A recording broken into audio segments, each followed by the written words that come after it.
Kalen Vane, the enigmatic, untouchable billionaire head of the Vane Syndicate, looked at the beautiful black woman sitting across from him, his usually piercing eyes filled with a rare, terrifying vulnerability. He slid a sleek black card across the table. "Everything I own is yours. Naya. My wealth, my empire, my heart. Just tell me you are completely mine." Naya smiled, her throat tight with a suffocating secret. She accepted his love, knowing that just 40 miles outside of Seoul, her 10-year-old son Tariq was sitting alone on a cold cot in an empty boarding school dormitory, waiting for a mother who was too terrified to pick him up. Nia believed that if the childless mafia king discovered she carried the baggage of a failed past, the illusion would shatter. She didn't realize that in trying to save her future, she was destroying the only soul she was supposed to protect.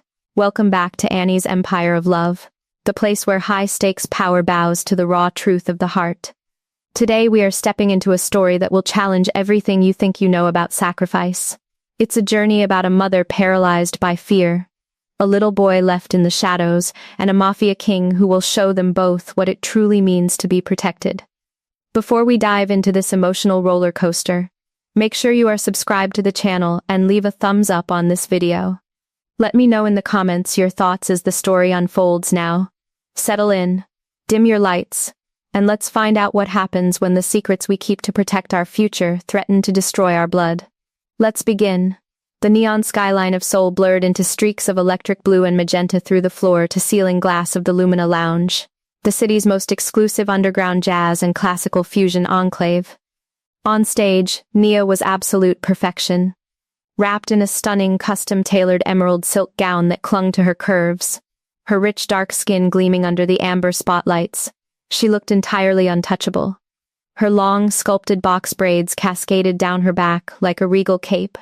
When she pulled the vintage microphone close and let her velvet, operatic voice blend with the heavy chords of the grand piano, she held the room of politicians, corporate moguls, and high society elites completely breathless.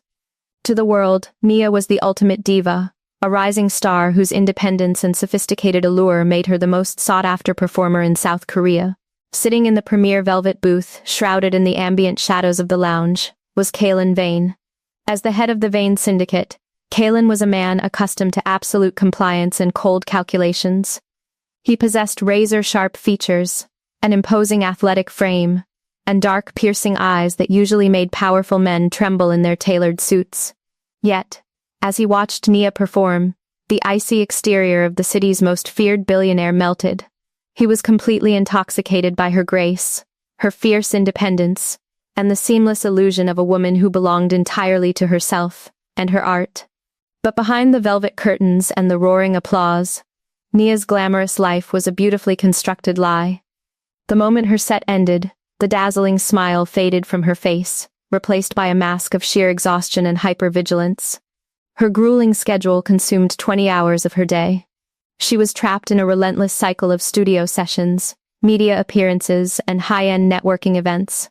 A desperate, frantic hustle she had forced herself into after her toxic, abusive ex-husband had abandoned her in a foreign country with nothing but a mountain of debt and a broken spirit. Nia had vowed she would never be vulnerable again. She would build an empire so massive that no one could ever throw her into the dirt. But building that empire required a devastating, heartbreaking price. Hidden away in the dressing room, far from the eyes of Kalen Vane or the prying cameras of the press, was Nia's reality. Her 10-year-old son, Tariq. Tariq was a quiet, deeply sensitive boy with wide, expressive eyes and a natural talent for sketching. Because Nia's career demanded her constant presence in the elite circles of Seoul, and because she was completely consumed by the terror of being exposed as a struggling, burdened single mother, she made a choice that tore at her soul. "Pack your drawing pads into the suitcase, Tariq," Nia whispered, her voice tight and frantic as she hurriedly unzipped her emerald stage dress, replacing it with a sharp corporate black blazer. She didn't look at him, she couldn't bear to see the look in his eyes. "Mom, do I really have to go back tonight?" Tariq asked, his small voice echoing hollowly against the clinical white walls of the dressing room. He clutched a battered sketchbook to his chest. "The semesters are so long. Can't I just stay at the apartment and wait for you while you're at the studio?" "We've talked about this," Tariq, Naya snapped, her chest heaving as she shoved his clothes into a duffel bag. The guilt inside her was turning into an ugly, defensive anger. The apartment isn't safe when I'm gone all night. St. Jude's Academy is the best boarding school on the outskirts of the city. They have discipline. They have structure. You need to be a big boy so I can focus on securing our future. She didn't tell him the real reason. She didn't tell him that she was terrified that if the high society elites, and especially Kaylin Vane, found out she carried the heavy baggage of a failed past and a dependent child, the lucrative contracts would vanish. In the cutthroat world she was trying to conquer, a single mother from overseas was viewed as a liability, not a diva. An hour later, Nia stood on the cold gravel driveway of St. Jude's Academy, the dark, imposing Gothic towers of the boarding school looming over them in the midnight chill. She watched as a strict, stone-faced dormitory proctor led Tariq through the heavy wooden doors. Tariq didn't cry. He simply turned back once, his small silhouette framed against the dim interior light, looking at his mother with a profound, quiet sense of abandonment. Nia didn't wave. She didn't offer a reassuring hug. She simply turned on her heel and climbed back into the sleek black corporate car waiting to take her back to the glittering lights of Kaylin Vane's world. She told herself it was temporary. She told herself she was doing it for him. But as the car sped away into the night, leaving her son behind the high stone walls, Nia knew she had just taken the first step into a dangerous, emotional freefall, sacrificing her son's present for the illusion of a golden future. The winter chill settled over the outskirts of Seoul like a heavy, suffocating blanket. Inside the cold, sterile walls of St. Jude's Academy, the heating system groaned against the freezing winds, leaving the expansive boys' dormitory drafty and damp. 10-year-old Tariq lay beneath his thin, regulation wool blanket, his small body shivering violently. His skin was slick with a burning sweat, his chest heaving with every ragged breath. A brutal flu outbreak had torn through the boarding school, and Tariq's fever had spiked dangerously to 104F. He was entirely miserable, his throat so raw he could barely swallow his own saliva. The elderly school nurse, Mrs. Cho, sat at the edge of his cot, her brow furrowed with deep concern as she pressed a cool, damp cloth to his forehead. She picked up the school's landline phone, dialing Nia's mobile number for the 5th time that evening. 40 miles away, inside the glittering, opulent grand ballroom of the Grand Hyatt Seoul, Nia's phone was entirely dead to the world. It rested at the bottom of a luxury, black velvet clutch bag, completely silenced. Nia stood in the center of a circle of elite South Korean dignitaries and high society investors. She looked breathtakingly elegant in a sleek, midnight blue silk gown, her long box braids pinned up in a flawless, sophisticated chignon. At her side stood Kaylin Vane, his powerful presence drawing the eyes of everyone in the room.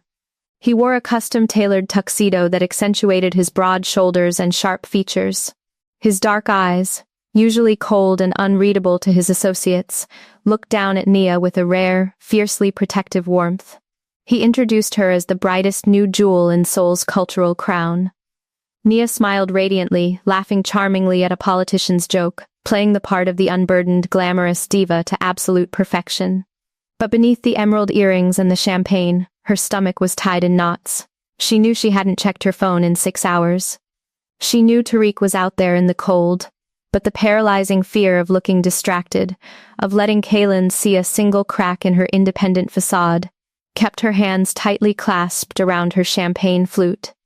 Back in the dim infirmary, Mrs. Cho sighed as the call rolled into voicemail once again. She hung up the receiver and looked down at Tariq, whose eyes fluttered open, glassy and bloodshot with fever. "Mom," Tariq croaked, his small voice breaking in the quiet room. He weakly reached out into the empty air, his fingers trembling. "Is my mom coming to get me?" Mrs. Cho gently tucked the blanket tighter around his shoulders, her heart aching for the isolated boy. "Not tonight, sweetheart. She must be very busy with her music. Try to sleep." Tariq pulled his hands back under the covers, curling into a tight ball. He squeezed his eyes shut, hot tears escaping down his flushed cheeks. With his right hand, he tightly hugged a crumpled piece of drawing paper against his chest. It was a colored pencil sketch he had spent hours drawing. A vibrant portrait of Naya holding his hand under a bright yellow sun. As he shivered himself to sleep under the dim fluorescent lights, the drawing wrinkled under his grip, a physical testament to a love he was desperately trying to hold on to from a distance. 3 weeks later, the flu had passed, but the emotional frost inside Tariq only deepened. It was Parent-Teacher Day at St. Jude's Academy.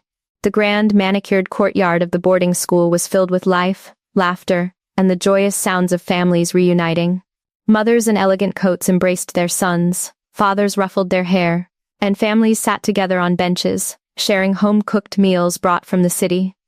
Tariq sat entirely alone on a secluded stone bench near the edge of the courtyard, beneath the skeletal branches of a barren oak tree. He wore his oversized school uniform blazer, his legs dangling above the gravel path. While the other boys ran around playing soccer, Tariq kept his head down, desperately staring at his cheap, cracked mobile phone. A notification chimed. Tariq's heart leaped into his throat. He quickly swiped open the lock screen, hoping against hope that his mother's car was at the security gates. Instead, a single clinical text message from Nia filled the screen. Too busy at the recording studio today. Big showcase next week. Be a big boy, Tariq. Focus on your studies. Tariq's thumb hovered over the screen. He wanted to type back that he missed her. He wanted to tell her that his roommate's mother had brought homemade strawberry rice cakes, and that he felt invisible. But he remembered how sharp her voice got when he cried on the phone. He remembered her telling him that he was the reason she had to work so hard. Slowly, he lowered the phone. He looked up, watching a mother wipe a smudge of chocolate from her son's cheek just 20 feet away, the woman laughing as she pulled the boy into a warm, fierce hug. Tariq felt a profound, hollow ache open up in his chest, a heavy, suffocating loneliness that no 10-year-old child should ever have to carry. He opened his sketchbook, his pencil pressing so hard against the paper that the graphite snapped, leaving a dark, jagged scar across the page where he had tried to draw his mother's face.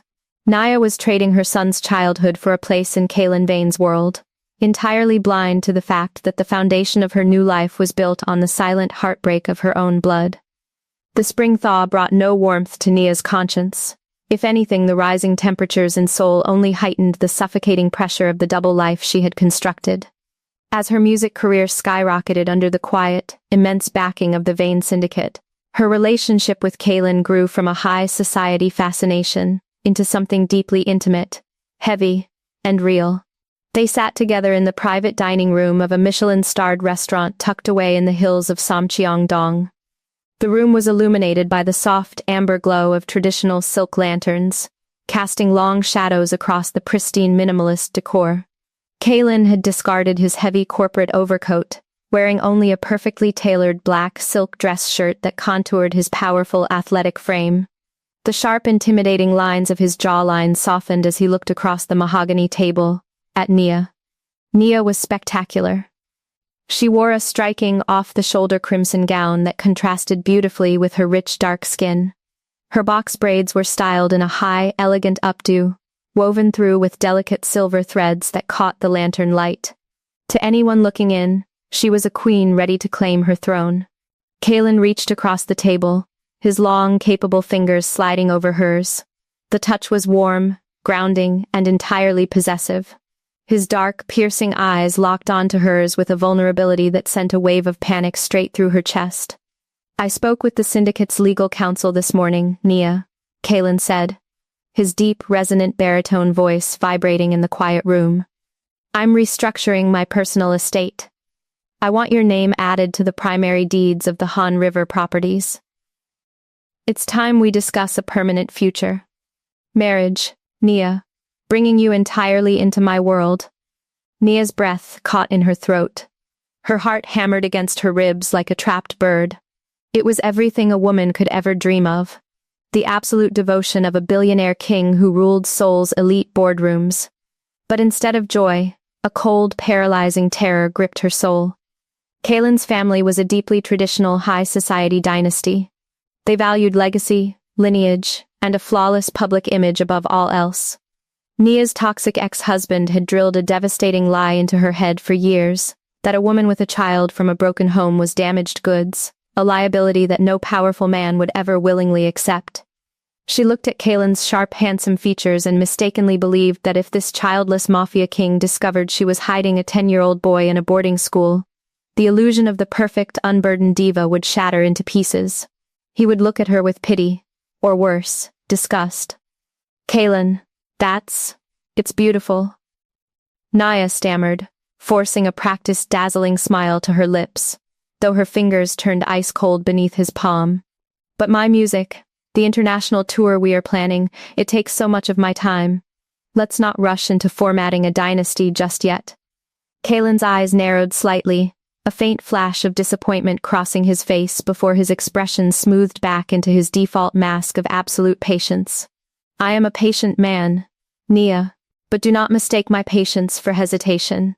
Everything I build for you." Every word he spoke felt like a heavy stone added to the crushing weight of her secret. The true test of her facade arrived 2 days later inside the chaotic, high-pressure environment of the recording studio in Gangnam. Naya stood behind the soundproof glass, her headphones pressed to her ears, practicing a complex vocal run for her upcoming showcase. Through the glass, her manager was giving her an urgent thumbs up. Suddenly, her personal phone, the one she kept strictly hidden from Kaylin's team, vibrated violently on the console. The caller ID flashed, St. Jude's Academy. Nia's stomach dropped. She signaled a break to the audio engineers, stepped out of the recording booth, and hurried into the dim, empty corridor at the back of the studio.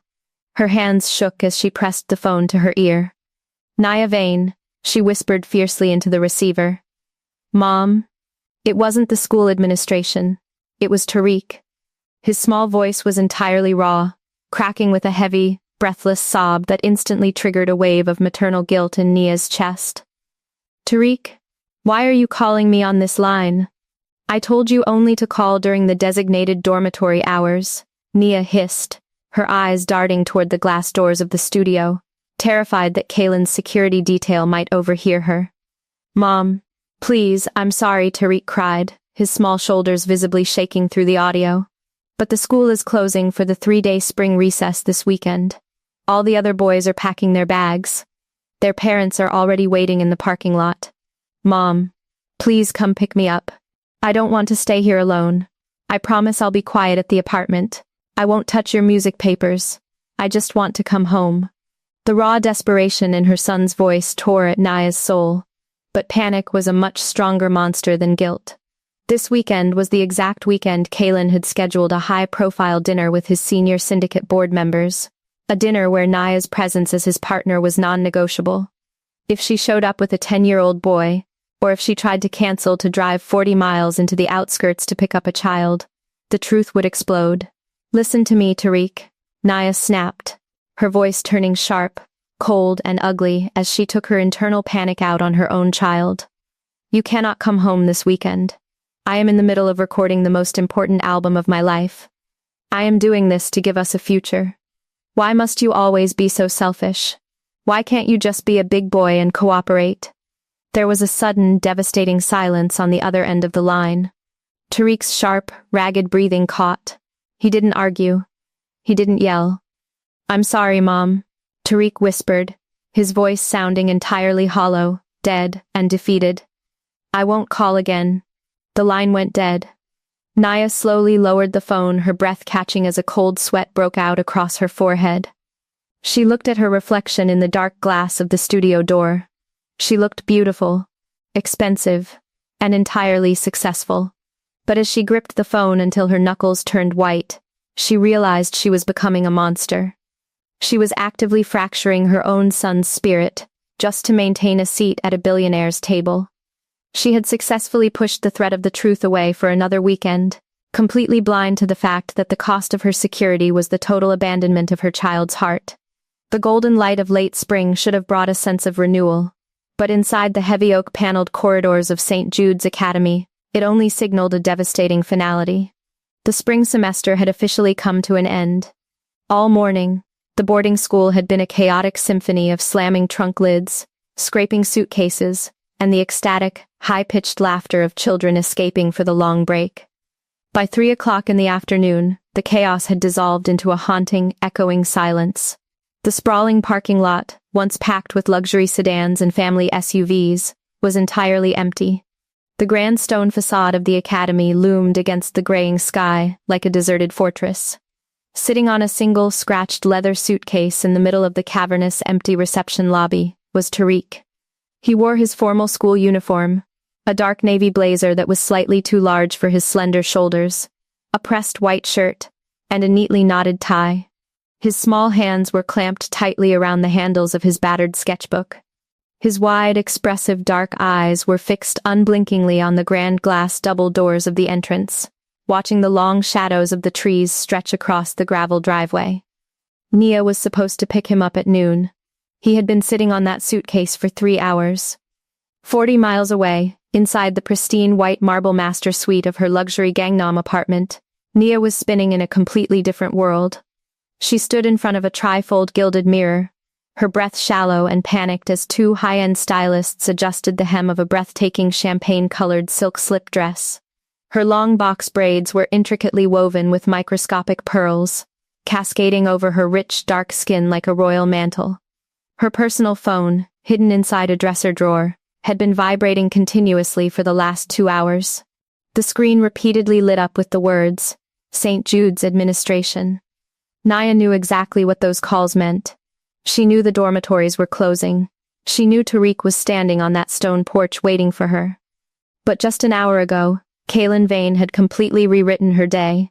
He had sent a private security detail to her building with a massive, hand-delivered bouquet of rare black roses and a handwritten note.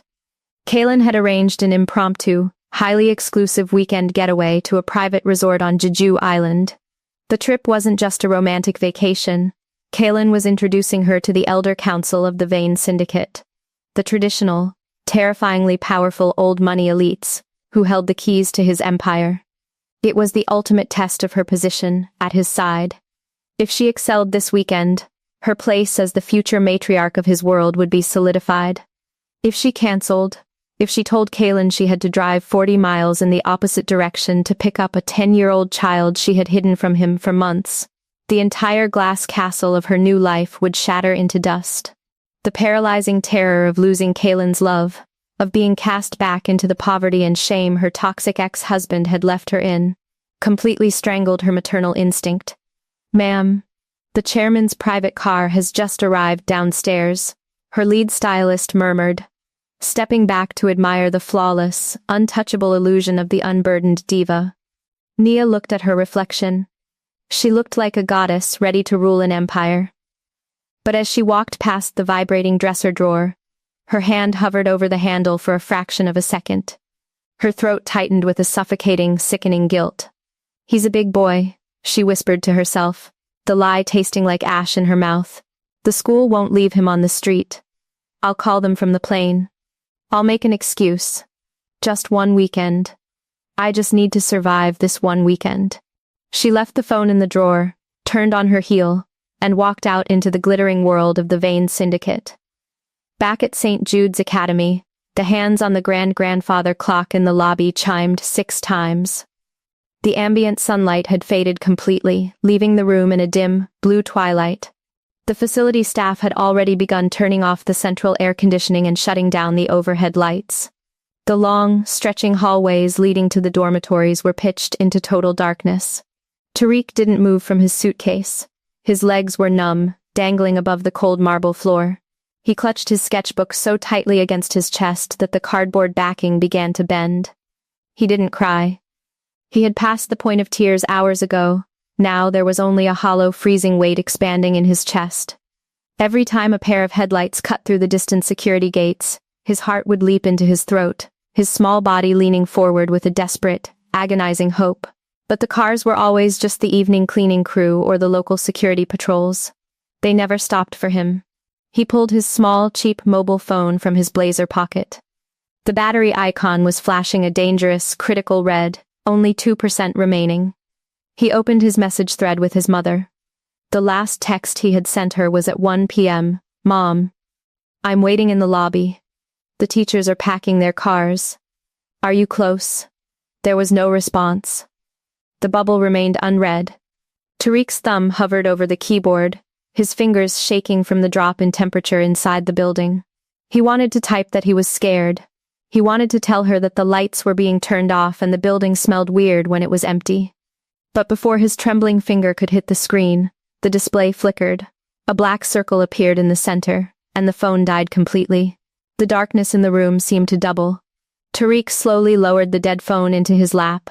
He looked out through the massive glass double doors at the empty gravel driveway, the silence of the abandoned academy pressing against his ears like a physical weight. He realized, with a profound, crushing clarity that no 10-year-old child should ever have to understand, that his mother wasn't late. She wasn't stuck in traffic. She had simply chosen to leave him behind. He curled his knees up onto the leather suitcase, burying his face into the fabric of his oversized navy blazer, trying to inhale the faint fading scent of her vanilla perfume that still lingered on his collar from their last brief meeting weeks ago. He sat alone in the shadows of the grand golden cage his mother was fighting so hard to live in, completely unaware that while Nia was drinking expensive champagne on a private jet to Jeju Island with a mafia king, her son was slowly freezing in the dark, his spirit breaking into pieces that no amount of billionaire luxury would ever be able to mend. The grand-grandfather clock in the reception lobby of St. Jude's Academy struck 8 o'clock, its deep, echoing chimes sounding like a funeral knell in the pitch-black room. The central heating had completely died, and the air inside the cavernous foyer was now as biting and unforgiving as the night outside. Tariq remained curled on top of his scratched leather suitcase, a tiny, shivering island of navy blue in a sea of shadows. His fingers were completely numb, locked around his sketchbook. The absolute silence of the abandoned building was terrifying, broken only by the whistling wind rattling the massive glass double doors. He had stopped looking at the driveway. He knew no one was coming. From the far end of the darkened administration corridor, the heavy beam of an industrial flashlight sliced through the gloom, its white glare dancing across the polished marble floors. "Hello? Is someone still out here?" The voice was mature, warm and gravelly, carrying a deep resonance that instantly shattered the oppressive silence. Tariq stiffened, his heart hammering against his ribs as the light approached. Emerging from the shadows was Mr. Vance. He was a tall, grandfatherly black man in his late 50s, with kind, heavily lined eyes, a neatly trimmed gray beard, and a thick, patterned wool cardigan thrown over his slacks. As the school's senior guidance counselor, Mr. Vance had spent the last 3 decades listening to the hidden heartbreaks of young boys sent away by wealthy parents. He had been packing up his office files for the term when he noticed the facility lights being shut down ahead of schedule. The flashlight beam bounced off the metal buckles of Tariq's suitcase, then slowly traveled up to reveal the small boy huddled in the dark. Mr. Vance froze. He lowered the beam slightly so as not to blind the child, his expression instantly shifting from confusion to profound, aching disbelief. He walked over quickly, the heavy thud of his loafers grounding the vast, empty space. "Tariq?" Mr. Vance asked gently, kneeling down on the cold marble floor to bring himself to the boy's eye level. "Son, what are you still doing here?" The last transport bus left at noon. The entire campus is locked down. Tariq didn't look up immediately. He buried his face deeper into the collar of his oversized school blazer, his voice coming out as a tiny, trembling whisper. "My mom, she's just late, Mr. Vance. She had a very important recording session in Gangnam. She told me to be a big boy and wait." Mr. Vance's chest tightened. He looked at the dead-dark phone resting in Tariq's lap, then out at the black, empty gravel driveway. He had seen Nia Vane exactly twice, once during enrollment and once during a brief administrative meeting. He remembered her flawless elegance, her razor-sharp focus on her career, and the way she seemed to treat her son more like a secret to be managed than a child to be held. "Let me try calling her from the office line, son," Mr. Vance said, keeping his voice entirely calm despite the hot wave of anger rising in his chest. He walked Tariq back to his small, dimly lit office, where a desk lamp cast a warm amber glow over shelves filled with books and ceramic mugs.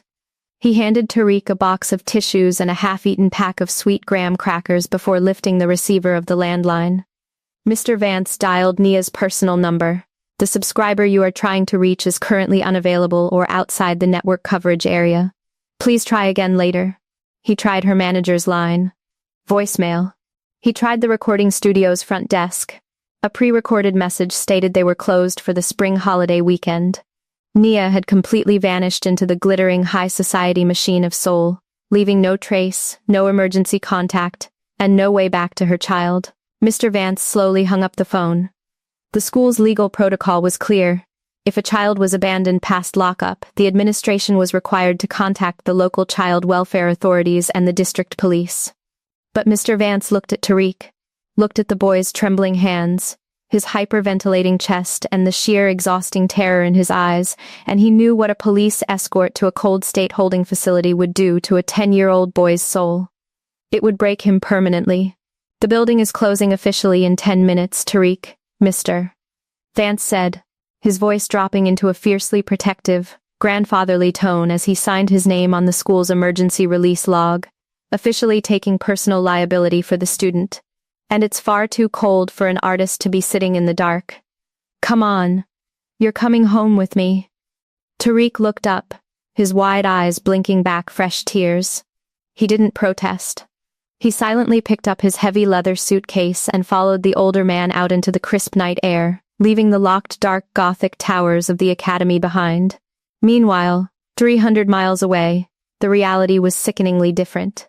The private, ultra-exclusive Vane cliffside resort on the southern coast of Jeju Island was bathed in the warm ambient glow of tiki torches and strings of white fairy lights.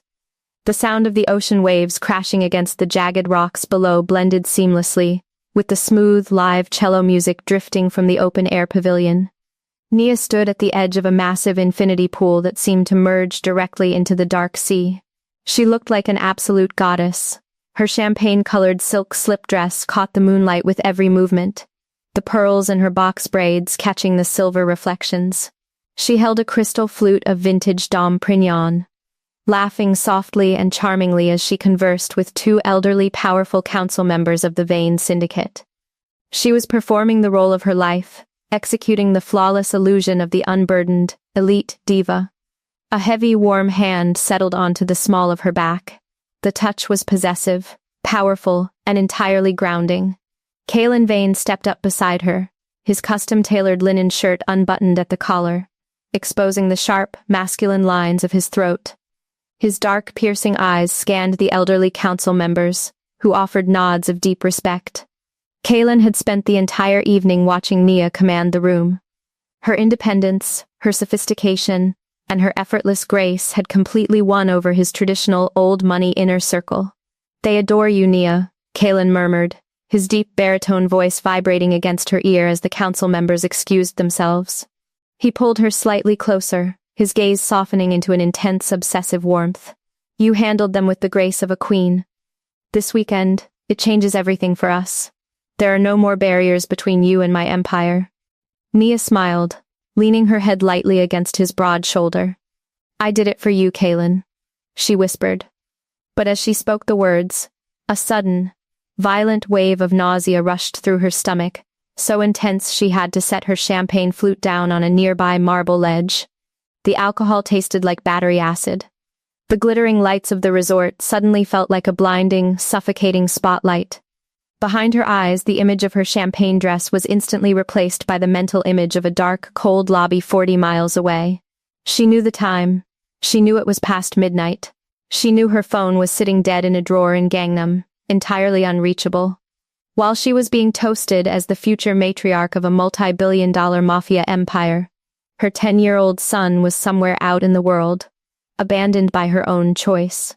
Nia clutched Kalen's arm, her fingers tightening until her knuckles turned white, her soul rotting with a heavy, unyielding guilt.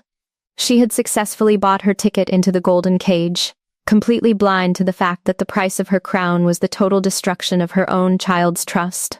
The 3-day spring holiday weekend over Jeju Island concluded with the flawless precision of a corporate execution. Nia returned to Seoul on Kalen's private jet, draped in a new, exquisitely tailored cream wool trench coat, a gift from Kalen's elder council to symbolize her acceptance into the inner circle of the Vane Syndicate. To anyone looking at her walking through the private terminal, she was a woman at the absolute zenith of her life. But the moment the sleek black corporate car dropped her off at her Gangnam apartment building, the high society illusion shattered. Nia didn't even drop her luggage in the foyer.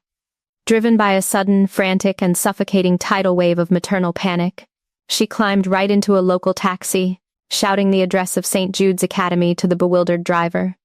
When the taxi pulled up to the security gates 40 minutes later, Naya's heart dropped into her throat. The grand Gothic towers of the boarding school were dead, dark, and completely hollow. The massive iron perimeter gates were secured with heavy steel chains and a digital padlock. A single laminated notice on the security booth read, "Campus entirely closed for spring recess. Facility locked down. For emergency administrative matters, contact the district education board." Nia leaped out of the taxi, her manicured hands gripping the cold iron bars of the gate. She shook them violently, the metal rattling with a mocking, hollow echo in the quiet afternoon air. "Tariq!" she screamed, her voice cracking as it bounced off the empty stone facade. "Tariq!" No one answered. There were no security guards, no facility staff, and no sign of her 10-year-old son. He was gone. She had left him in the dark, and the dark had swallowed him whole. Trembling, her breath coming in shallow, ragged gasps, Nia pulled her personal phone from her purse. She forced herself to scroll through the dozens of missed call notifications from the weekend, until she found an unfamiliar local number left in a frantic text message from the school's automated registry. The text read, "Student Tariq Vane uncollected past lockdown. Emergency transfer executed by Senior Guidance Counselor Vance. Contact directly." 10 minutes later, Nia's taxi pulled up to a modest, weathered 2-story brick home in a quiet, working-class neighborhood on the outskirts of the district. The house was a stark, brutal contrast to the high-rise luxury penthouses of Kalen's world. It smelled of wet earth, blooming lilacs, and old wood. Nia stormed up the porch steps, her heavy designer boots pounding against the wooden planks. She didn't knock, she banged her fist against the screen door with a desperate defensive fury. The door opened slowly. Mr. Vance stood in the entryway. He had discarded his formal school attire, wearing a simple faded denim shirt and thick reading glasses. He looked down at Nia through the screen door, his kind, heavily lined face completely devoid of the deference or respect she was accustomed to receiving in the elite circles of Seoul. "Where is my son?" Nia demanded, her voice rising into an ugly defensive register as she tried to use her status as armor against her own guilt. "How dare you take my child from the academy grounds without my explicit legal consent? I am a prominent figure in this city. I can have your license revoked by tomorrow morning." Mr. Vance didn't flinch, he didn't raise his voice. He simply pushed the screen door open and stepped out onto the porch, closing the main wooden door behind him to ensure the boy inside couldn't hear the venom outside. He took off his reading glasses, looking at Nia with an expression of absolute devastating pity. "Your license, Miss Vane?" Mr. Vance asked, his gravelly, mature voice carrying a chilling, quiet weight. "You want to talk about legalities?" Legal protocol dictated that at 12:01 p.m. on Friday, I was supposed to hand your 10-year-old boy over to the district police and the child welfare holding facility. Do you know what happens to a child's soul when they are escorted out of an empty school by state authorities because their mother chose a holiday in Jeju over them? Nia froze, her breath catching in her throat, her chest heaving beneath her cream wool coat. "I signed my own name on those liability papers to save that boy from that trauma."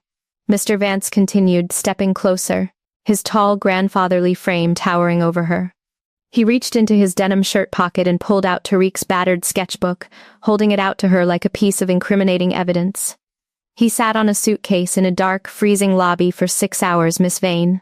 He didn't cry. He didn't complain. He just held this." Nia slowly reached out, her hands shaking violently as she took the sketchbook. She flipped open the pages. The vibrant, colorful drawings Tariq used to make were completely gone. The recent pages were filled with dark, scratching graphite lines. Page after page depicted the silhouette of a woman, Nia's distinct silhouette with her long box braids, slowly fading into black, swirling shadows, becoming smaller and more distant until she vanished completely from the paper. On the final page, Tariq had drawn himself sitting alone inside a small, heavy black box with no doors and no windows. "He isn't angry with you, Miss Vane.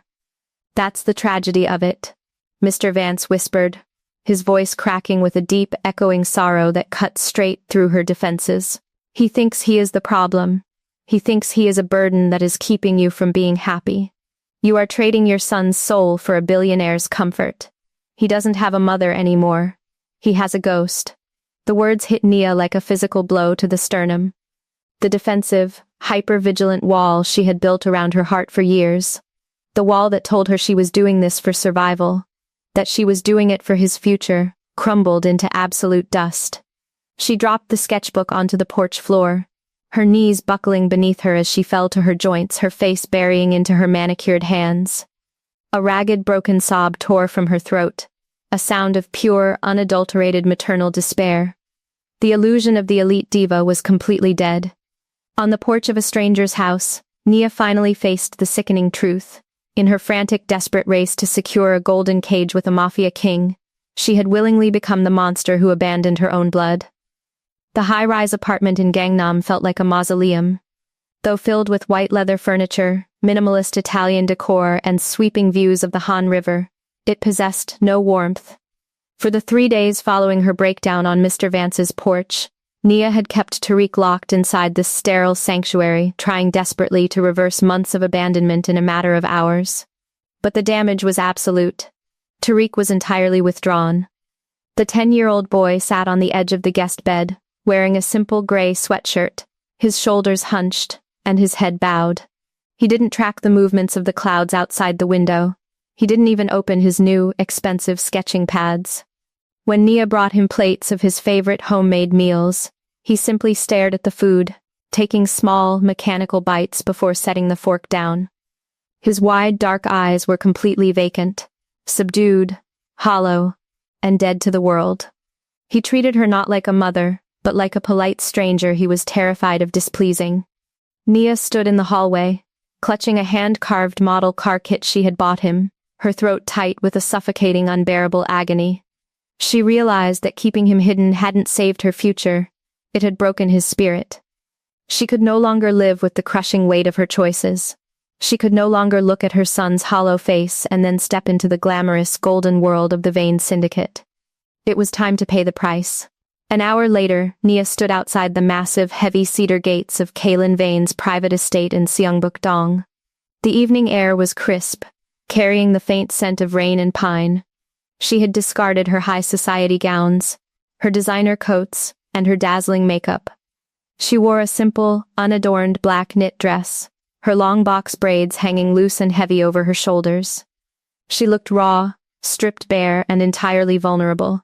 The security detail recognized her instantly, bowing deeply as the heavy gates hummed open. Nia walked down the long stone-lined path toward Kaylin's private study, each step feeling like a march toward her own execution. She fully expected this to be the end. She knew Kaylin's world. It was built on loyalty, transparency, and absolute control. A woman who lied about her own blood was a woman who could never be trusted near an empire. She pushed open the heavy oak doors of his study. The room was dim, illuminated only by a roaring fire in the stone hearth and the soft amber light of a desk lamp. Kaylin sat behind his minimalist mahogany desk, reviewing a series of corporate merger documents. He had rolled up the sleeves of his black silk dress shirt, exposing his powerful tattooed forearms. As Nia entered, his sharp, handsome features immediately softened, his dark, piercing eyes tracking her silhouette with that familiar, intense devotion. "Nia," Kaylin said, his deep, resonant baritone voice instantly grounding the vast space. He stood up, walking around the desk to greet her. "You didn't answer my calls this morning. I was about to send Min to find you. What's wrong?" He stopped just a foot away from her, respecting her boundary but reaching out, his large, warm hand hovering near her waist. Nia didn't lean into him. She couldn't. Instead, she took a slow step backward, her hands trembling violently at her sides. She looked up into his eyes, and for the first time since they had met, she let the mask of the elite diva slip away completely. Hot, heavy tears broke free, streaming down her rich, dark skin in the firelight. "I lied to you, Kaylin," Nia whispered, her voice cracking, sounding tiny and broken in the grand room. Kaylin froze, his powerful frame going rigid, his dark eyes narrowing into a sharp, unreadable focus as his mafia instincts flared. "Lied about what, Nia? If there is a threat to your safety, if someone is extorting you, no." No one is threatening me. I am the threat, Kaylin. Nia sobbed, her hands moving to her face as her composure shattered entirely. I lied about who I am. I lied about my life. I have a son, Kaylin, a 10-year-old boy named Tariq. The silence that followed was suffocating. The only sound in the room was the sharp crackle of the wood burning in the hearth. Kaylin didn't move. His expression became an absolute mask of stone, his jaw clenching so hard a muscle twitched beneath his sharp jawline. A son, Kaylin repeated, his voice dropping into a low, terrifyingly quiet register that made the air in the room feel heavy. Yes, Nia cried, her chest heaving as she stepped closer to him, completely surrendering to her despair. My toxic, abusive ex-husband abandoned us with nothing years ago. He beat it into my head that a single mother was damaged goods, a liability that no powerful man would ever want. When I met you, when I saw how massive your empire was, how traditional your family council was, I became paralyzed by terror. I thought that if you found out about him, you would reject me. You would cast me back into the dark. She reached into her small purse, her fingers shaking so badly she almost dropped her house key. She laid the silver key on the edge of his mahogany desk, the small metallic clink sounding like a gunshot in the quiet room. So I hid him, Nia whispered, her voice thick with self-loathing. I sent him away to St. Jude's Academy. I ignored his calls when he was sick. This past weekend, while we were drinking champagne in Jeju Island and your council was celebrating me, Tariq was sitting alone on a suitcase in a dark, empty boarding school lobby because I was too terrified of losing you to go pick him up. I abandoned my own child, Kaylin. I broke my own boy's spirit, just to keep a seat at your table. She bowed her head, her box braids falling forward, shielding her face as her shoulders shook with violent, ragged sobs. She stood there, completely undone, waiting for the cold, logical executioner of the Vane Syndicate to order her security clearance revoked and cast her out of his life forever. She had laid her rot at the feet of a king, and now, she was ready for the sentence. The crackle of the fireplace was the only sound that broke the heavy, suffocating silence of the study. Nia stood with her head bowed, her vision blurred by a continuous stream of hot tears, waiting for the final, devastating blow. She expected Kaylin to call his security detail. She expected him to look at her with the cold, calculating disgust he usually reserved for enemies who crossed the Vane Syndicate. Instead, she heard the slow, deliberate thud of his leather loafers against the hardwood floor. Kaylin didn't move away from her. He closed the distance between them, his towering, powerful frame shadowing her smaller form. But there was no malice in his posture, no threat in his movement. Slowly, deliberately, he sank down onto one knee on the floor right in front of her, bringing his sharp, handsome features level with her trembling hands. He reached up, his large, warm hands gently, but firmly grasping her wrists, pulling her fingers away from her face. Look at me, Nia, Kaylin commanded softly. His baritone voice was rough, carrying a deep, echoing sorrow that vibrated straight to her core. Nia forced her eyes open, her chest heaving as she looked down at the childless mafia king kneeling before her. His dark, piercing eyes weren't filled with fury. They were burning with an intense, agonizing pain, not because she had a child, but because she had carried a burden so heavy it had nearly broken her. You thought my love was so fragile that you had to sacrifice your own blood to keep it? Kaylin whispered, his jaw clenching as a rare, raw vulnerability exposed itself across his face. He tightened his grip on her hands, his thumbs gently rubbing circles into her skin to ground her. You thought I loved a ghost, Nia? You thought I loved a perfect, unburdened illusion? Kaylin, your family, the council, they value dynasty. I am the dynasty, Kaylin interrupted fiercely, his voice dropping into a register of absolute authority. He stood up, lifting her with him, his hands moving up to cup her face, his thumbs wiping the tears from her rich dark skin. My counsel bows to what I dictate. A real king does not ask a woman to fracture her own son's spirit just to sit on his throne. If my empire was a place where a 10-year-old boy had to freeze in the dark for you to be safe, then my empire wouldn't be worth ruling. Nia let out a ragged, breathless sob, her forehead dropping against his broad chest. The crushing weight of her secrets, the terrifying ghost of her abusive ex-husband's words, and the agonizing guilt of the past few months seemed to melt away against the solid, unyielding heat of his embrace. He didn't cast her out. He didn't judge her rot. He simply held her like a man who was ready to anchor her through the storm. Kalen wrapped his powerful arms around her waist, burying his face in the crook of her neck, inhaling the scent of her vanilla perfume. He let out a long, shuddering breath.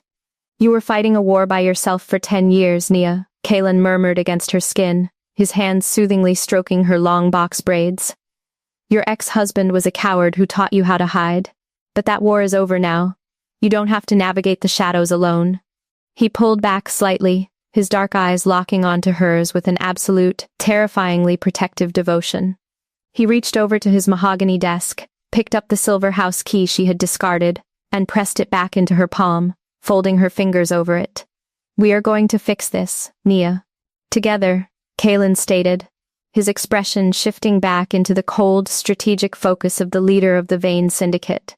But this time, that lethal energy was directed entirely toward healing her family. "I don't care about the secrets in your past. I care about the boy waiting in your apartment. Pack your things. Tomorrow morning, we go see my son." The reverse dynamic was complete.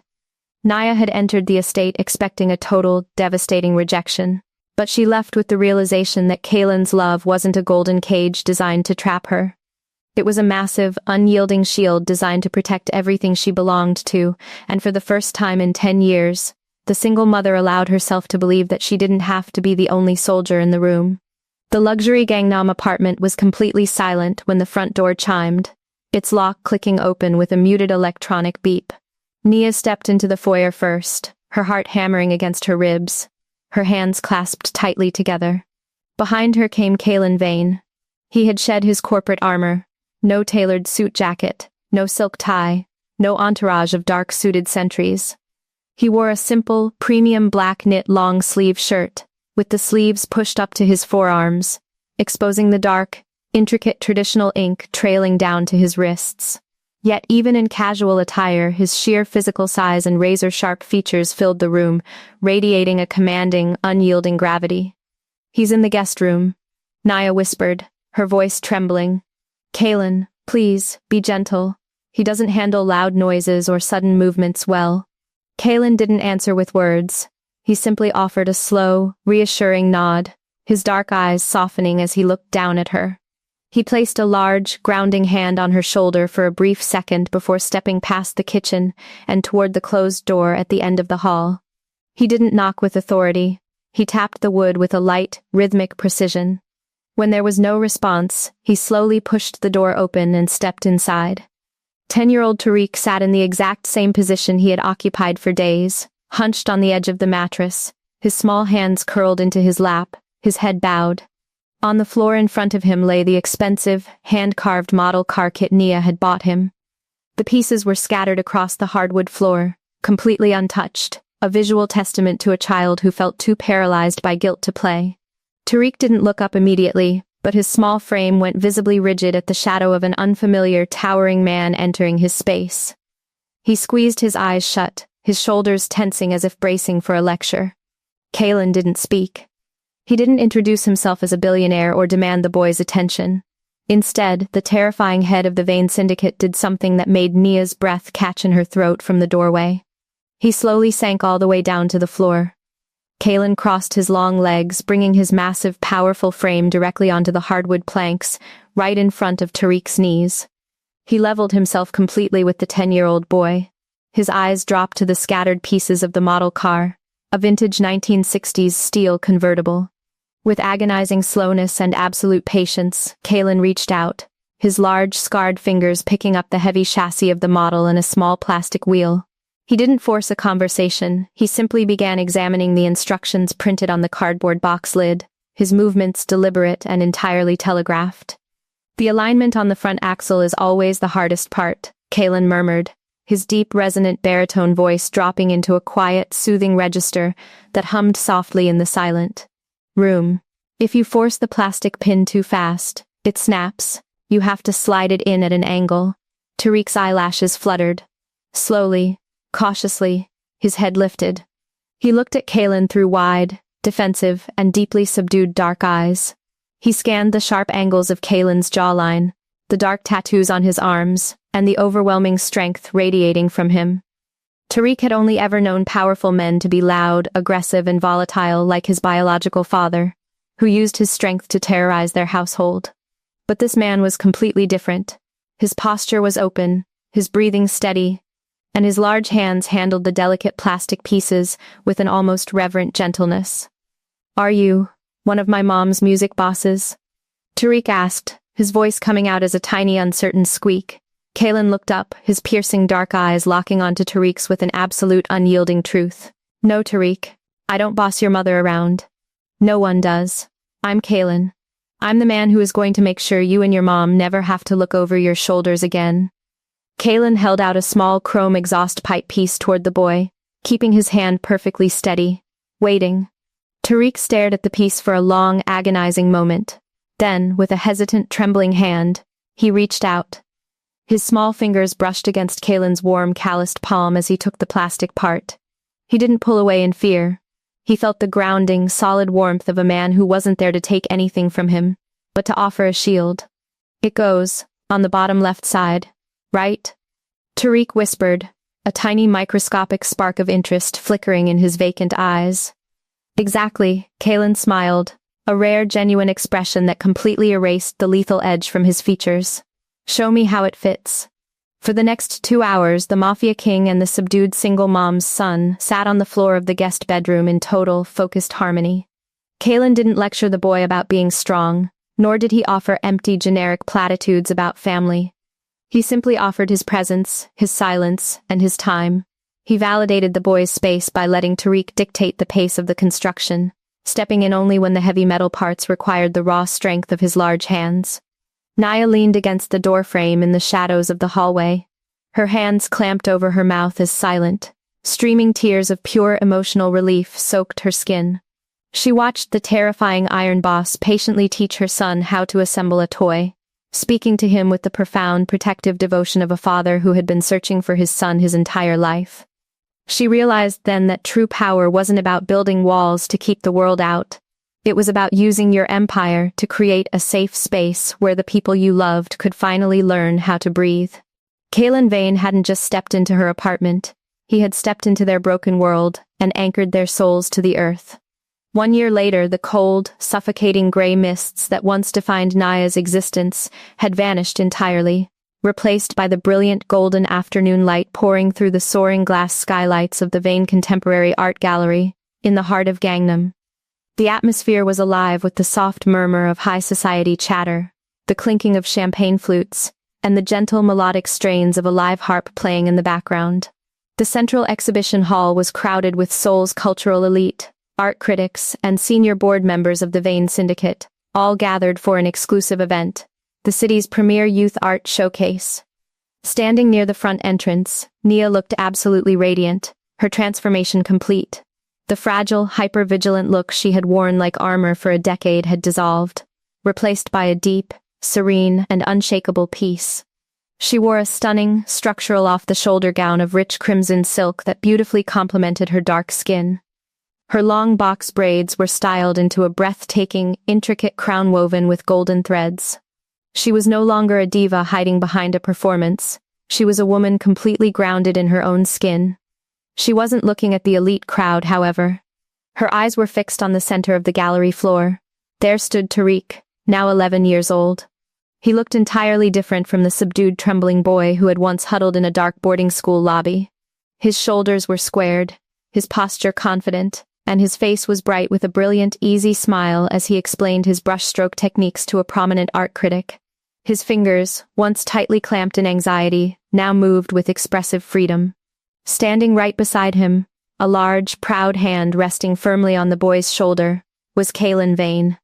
The formidable head of the Vane Syndicate looked impeccably sharp in a dark charcoal 3-piece suit. The tattoos on his hands were partially hidden by his cuffs, but his powerful, imposing presence was undeniable. Yet, the way he looked down at Tariq, nodding with genuine respect, listening to the boy speak with absolute undivided attention, showed a man who had completely integrated this child into his heart and his legacy. Just months prior, Kalen had finalized the paperwork, legally adopting Tariq and officially writing his name into the primary lineage of the Vane Syndicate estate. Tariq finished his explanation, and the critic clapped warmly before moving to the next piece. Tariq turned, his eyes locking with Kaylin's, and the two shared a seamless, knowing fist bump, a private language of trust built over a year of shared model cars, quiet mornings, and unconditional protection. "Go show your mother the centerpiece," Kaylin murmured, his deep baritone carrying a warm, fond rumble. Tariq nodded eagerly and walked over to Nia, his sneakers tapping lightly against the polished concrete. He didn't hesitate. He didn't approach with the timid defensive caution of his past. He walked straight up to her and wrapped his arms completely around her waist, burying his face into her side. Nia didn't tell him to be a big boy. She didn't push him away to maintain her poise. With a soft, fiercely emotional sigh, Nia dropped to her knees, completely ignoring the elite crowd around them. She wrapped her arms tightly around her son, holding him with the fierce, unburdened freedom of a mother who was no longer afraid to love. She buried her face in his hair, inhaling the clean scent of him, pressing a warm kiss to his temple. "I am so proud of you, Tariq," Nia whispered, her voice thick with happy tears. "Your work is beautiful." "Come look at the main wall, Mom," Tariq said, pulling her gently by the hand toward the center of the exhibition. Kaylin stepped up beside them as they reached the final largest canvas. The entire gallery seemed to quiet around it. The painting was a vibrant, textured masterpiece done in brilliant oils. It depicted 3 distinct silhouettes holding hands, walking out of a dark, scratching forest of graphite shadows into a wide, luminous landscape painted in rich tones of amber, gold, and crimson. The figures were unmistakably Nia, Kaylin, and Tariq, moving together toward a rising sun. Nia stood framed by the golden gallery lights, her hand reaching up to clasp Kaylin's long, capable fingers. He squeezed her hand, his thumb rubbing the back of her knuckles with that familiar, grounding warmth. They stood united, a family forged not out of convenience or perfection, but out of survival, extreme patience, and an unbreakable devotion. Slowly, Nia turned her head, her brilliant dark eyes looking past the canvas, locking onto the lens with absolute, fierce certainty. "I spent years believing that keeping my heart cold and hiding my baggage was the only way to deserve a future," Nia said, her voice a beautiful, resonant melody of pure, hard-won triumph. "I thought that vulnerability was a weakness that would make a powerful man turn away. But Kaylin taught me that a true king doesn't care about the shadows in your past. He doesn't ask you to sacrifice your blood to sit on his throne. He uses his entire empire to help you build a sanctuary for them. Together, we didn't just build an illusion, we built a home. And in Annie's empire of love, the truth won't destroy you. It is the only weapon that can truly set you free." Kaylin leaned down, pressing a soft, lingering kiss against the side of her temple as Tariq smiled brightly between them, gesturing toward the next group of guests. The screen slowly began to fade to a warm, glowing amber, the music swelling into a beautiful, emotional crescendo, leaving the audience with the ultimate proof that the deepest wounds can be completely redeemed, when love is the only empire worth fighting for. Thank you for walking this journey of healing with us today. Nia's story is a reminder to every single one of us that fear can make us build walls, but true love will always build a bridge. If Kaylin and Tariq's bond touched your heart today, please show this video some love by hitting that like button, subscribing to the channel, and tapping the notification bell so you never miss another empire built on devotion. Before you go, drop a comment below and let me know, what was the exact moment that made you tear up the most? Until next time, my beautiful family, remember the golden rule of our empire. Because in Annie's empire of love, love is the fiercest weapon we have, and the only law worth breaking. Stay blessed, stay loved, and I will see you in the next story.